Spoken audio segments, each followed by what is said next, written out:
Chris Bowen, welcome to the program. G'day, David. So can you just clear this up? Will a Toyota Hilux cost more to buy under your plans? No, that hasn't happened anywhere else in the world, and why would it happen in Australia? And you don't have to take my word for it. When the previous government tried this in 2015 and 16 and 17, Paul Fletcher, who was driving it, was very, very clear. He made the point that the price of utes has not gone up in any other country in the world that has done it, including the United States, and that utes have remained as popular after the introduction of vehicle efficiency standards than before. You know, this is just a ridiculous scare campaign from Peter Dutton. Peter Dutton is arguing that Australians deserve less choice and should be paying more for more petrol. He can make that argument if he wishes. The government chooses to make the argument that it's about time Australia catches up with the rest of the world and gives Australians better choices. A lot of those other schemes, though, overseas that you mentioned did start very gradually. The US one didn't really ramp up for some years. And eventually then over a decade we did see car prices going up higher than the inflation rate. Do you acknowledge that this is a bit different, what you're proposing here, an immediate impact? Well, I'd make a couple of points, David. Firstly, our scheme actually in 2025 is less onerous than the FCAI, the peak group body's voluntary standard. We are requiring less of them than they purport to be doing themselves. It's less onerous in 2025 than Paul Fletcher's scheme was because we have designed it carefully. I'd make the other point. The only advantage, and I mean the only advantage, of Australia coming so late to this, when the United States did it in the 1970s, for example, is that car companies have had all this time to develop more efficient models, including EVs, but not limited to EVs. So the technology now exists and the car companies are making them. That wasn't necessarily the case in the 1970s or 80s when other countries were doing this. So that does give us some flexibility. But for utes and four-wheel drives, there aren't that many alternative electric options available, are there? Well, there are some and they are improving every day. But what do they cost? This is all about choices, David, and what we're not doing is saying we're going to phase out any particular type of car. Some other countries and certainly some other manufacturers or some car manufacturers are going down that road. We're not. We are saying Australians have paid $4 billion more for petrol since 2016 when the previous government squibbed it, tried it to their credit, but then squibbed it to their discredit, than they would have if the previous government had followed through with their promise to deliver vehicle efficiency standards, so we're going to deliver them. But has any country attempted what you're suggesting, a 60% reduction in emissions in just 5 years? Well, as I said, David, every country has different approaches. Has anyone done this? Well, as I said, we are coming at it very, very late, so we have other options. We've put our preferred option out there, Catherine King and I, for consultation. As I said, it starts very, very slow because we are, as I said, less onerous than the peak car group's purported voluntary model, so we are requiring them to do less than they say they will do. We're requiring them to do less than Paul Fletcher and Josh Frydenberg wanted them to do. But it doesn't sound like anywhere in the world has asked them to do as much in 5 years as you are. And then we want them to improve because we have so much catching up to do, David. You know, it was on your program here 2 years ago, almost to the day, that Josh Frydenberg, the then Treasurer of Australia, Liberal Party Treasurer of Australia, said the Liberal Party has always been committed to fuel efficiency standards because they reduce running costs for motorists and they reduce emissions. Now, the Liberal Party has gone so backwards on Peter Dutton's watch and so negative that they now oppose our policies and they oppose their own. Well, we are just going to get on with the job. Every big reform can be subject to a scare campaign. Any big reform worth doing is subject to a scare campaign. That's been the case for reforms in Australia over the last 40 years. This one's no different, but this is an important reform. No, let's look at what the industry's saying. Most of them, apart from the electric car makers, are worried about the scale of ambition here. Toyota and Mazda say it's too ambitious. Nissan says it wants a delay. Isuzu says if brands can't lift prices, they might leave the market. Even Hyundai says the start date of January is probably asking too much of industry. Are you listening to that feedback? Well, I'd make, again, a couple of points, David. Firstly, I don't quite agree with the premise of your question. If you look at what Hyundai, Kia, Volvo, Volkswagen, and this week Nissan have said, they all support option B, which is the government's preferred option. With changes, though, not unamended. No, well, but their fundamental starting point is that they agree with our preferred model, and indeed the majority of submissions that Catherine King and I have received either agree with our preferred model or call for us to go harder and faster. But I'd make this point too, and maybe I could just look 30 seconds in the future and predict you're about to ask me, what our response to the consultation will be on various options, which would be unedifying viewing for our viewers because I'm not going to get into announcing things. What I will say is the principle. Catherine and I chose to consult. We didn't have to. We could have just introduced this legislation. We chose to consult because we want to make sure we've hoovered up all the good ideas about how to implement this. So where an idea has been made to us sensibly, we will consider it sensibly, in good faith, to help the implementation of what is a big and complicated policy space. If people come along and say, listen, we understand why you're trying to do this, and here's our idea as to how you could do it most easily, and how whether it's dealers or other people, how we could most sensibly comply, of course. Where it's been designed to help us implement this and enhance the implementation, of course, the Prime Minister runs, and Catherine and I take an approach of consultation, of careful collaboration with industry.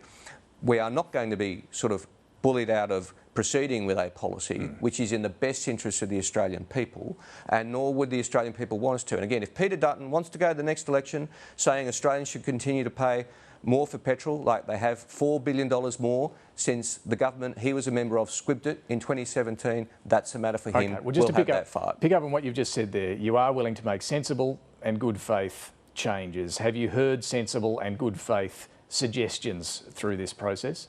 Again, I'm not going to sort of start ruling in or out or making announcements, but yes, of course, there have been people of goodwill, both in the industry and elsewhere, who said, we agree with your ambition, we agree with what you're trying to do, and here's some ideas about how we think the implementation could be done as smoothly as possible. Of course, that's been my approach in every portfolio I've had. That's Catherine's approach. You work with people to achieve the government's objectives. And I fear what sort of answer I'm going to get here, but nonetheless, I'll throw I might have just predicted it, David. I might have just predicted the question and the answer. One of the suggestions is you should, like the US does, include more energy efficient air conditioning and other technology in the vehicle. Would you do that?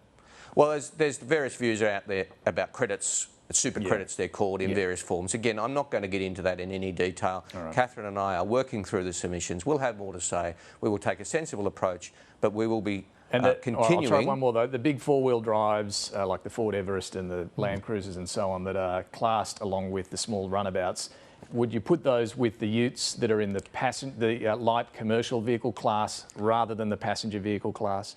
So you're right, David. We have two classes of vehicles, passenger and light commercial, because we recognise that tradies and other small businesses have special needs. That's why we were less onerous on those types of vehicles, even less strict than the United States standard on those types of vehicles. But again, if people have sensible suggestions about where the lines are drawn, we'll consider it in good faith. Okay, so you might class... The Everest is the same as the Ford Ranger, I think, in their drivetrain. Yeah. So you might put them in the same class?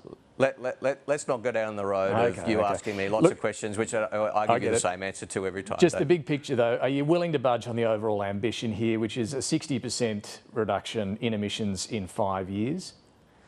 Australia has a lot of catching up to do, and Australian motorists have been missing out on choices, and so we want to deliver those better choices as soon as is practical, and that is the approach we'll continue to take. That's why we're doing this. We're not doing this for fun, you know.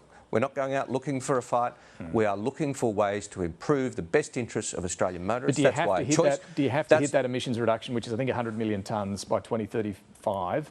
Do you need to achieve that here, or is there some wiggle room on that?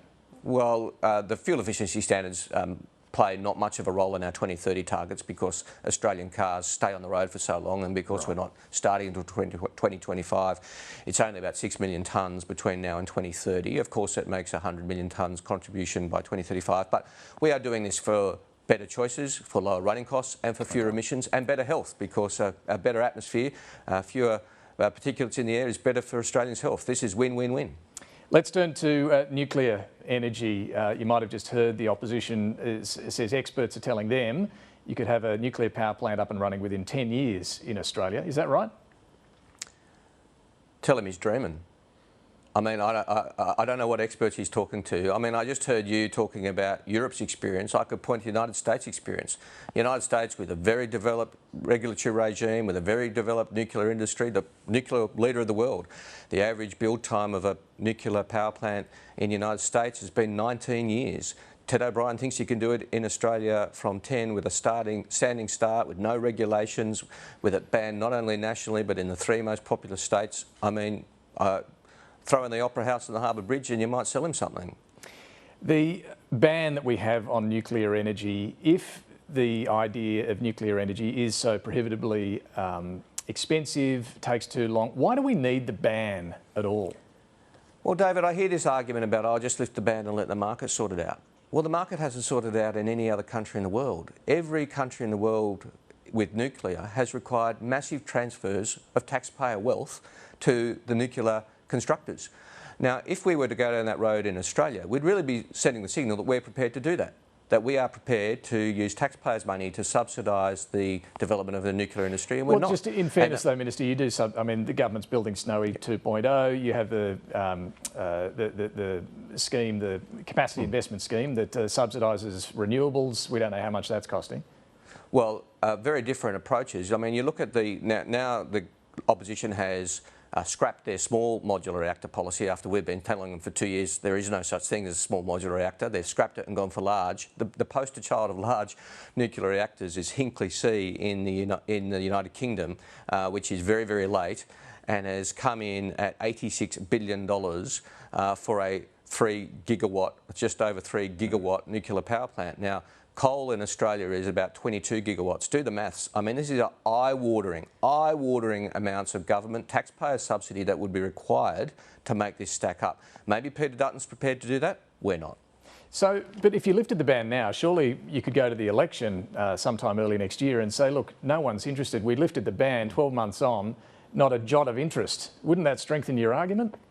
Well, again, it would send mixed signals, and it would send the signal that the government's somehow interested in sending subsidies. I've had no one knock on my door to say I want to build a nuclear power plant in Australia. But I've had plenty of the world's biggest renewable companies through my door. This is not happening. There's a myth that this is happening elsewhere in the world. It's not. Australia has the best renewable resources in the world. It would be a massive economic own goal to give up utilising those resources and to go down this nuclear fantasy. But it is happening in other parts of the world. The Coalition often make this point. And you were at the COP summit in Dubai, where I think it was 22 nations signed up to a pledge to triple nuclear capacity to, along with renewables, meet their net zero targets. Well, triple by 2050, 22 countries, whereas 123 countries pledged to triple renewables by 2030, just 6 years away. And, you know, David, if you look at the amount of nuclear that's been added in the last year, it's 1% of what's been added in renewables. The world is moving to renewables in a massive way. We added more renewables in the last calendar year across the planet than the entire capacity of the world's nuclear fleet that had been built up over decades. What about the example Peter Dutton often gives of Ontario, the Canadian province, where he says they use a lot of nuclear, 60% nuclear, and their bills are a lot lower than they are here?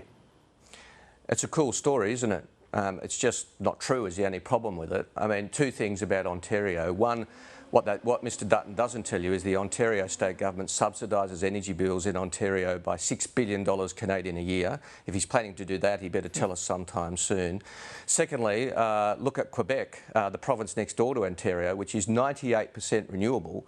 Their power prices are less than half what they are in Ontario, which is predominantly nuclear. The problem is with all Mr Dutton and Mr O'Brien's claims on nuclear, when you put scrutiny on them, they crumble like a sayo in a blender. They just don't stack up. Right. Just while you're in fact-checking mode, the other figure that he's been using this week, that the renewables and the poles and wires required under your plan is going to eventually cost $1 trillion. What is it going to cost? I really don't know where Mr Dutton gets that claim from. He's making it up. Here's a tip: if you're an electrician, go around and quote for some work in Mr Dutton's house, because he'll pay whatever. He'd be paying $100 million a kilometre for transmission. I mean, you could build the transmission towers in gold and do the wires in pearls and it wouldn't cost that much. I really don't know what Kool-Aid he's drinking where he's come up with those figures. Well, what is the cost? Well, the best guide to the cost is AEMO's Integrated Systems Plan, which, if you like, looked at this in 2024 dollars, in current dollars, looked at the total cost out to 2050 of the entire generation, storage and transmission, and came up at $121 billion. All right, and a final one on household bills. The next couple of weeks, the Australian Energy Regulator will release its default price ruling for the coming financial year, so from July. As Minister, what do you think? Should household prices, retail prices go down? Well, this, of course, we will see this in a couple of weeks. You're right, David. This is, of course, what Angus Taylor changed the law to hide before the last election when it showed a 20% increase.